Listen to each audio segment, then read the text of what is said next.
watch goes, then stops. It's a typical fault, but can it be fixed? Let's find out, watch fans.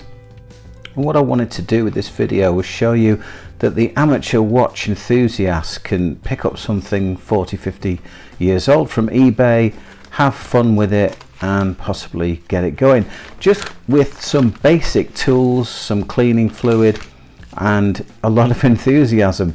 And obviously, if you're only risking £10 plus postage, it's not much of a gamble. And when you open the package, check the basics. You know, does the crown pull out okay? Does the date advance if there is a date window? Do the hands move okay? And give it a wind. It's always a good sign when the second hand springs into life.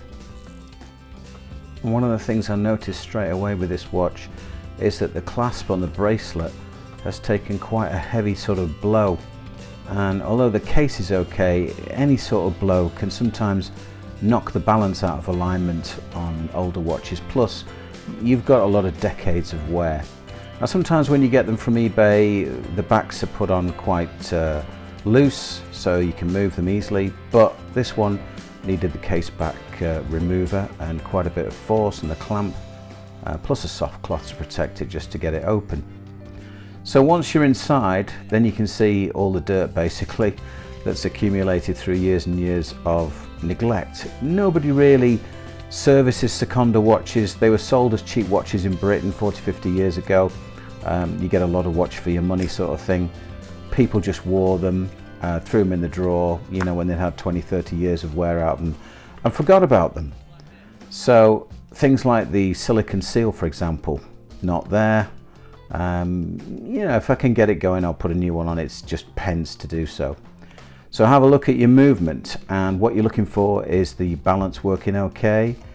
First thing I noticed here was that the movement holder was pretty dirty. Bit of discoloration, not rust, but yeah, all the signs are there that this watch has not been serviced by a watchmaker. And you wouldn't really expect that for something that probably retailed for £20 brand new. So the first thing I noticed is that when I move it in different positions, the speed of the balance wheel varies. So it's time to give it a bath. I use petroleum ether and an old sandwich box. That's because I'm low budget, and as I said in other videos, this is no substitute for professional watchmakers stripping the watch down.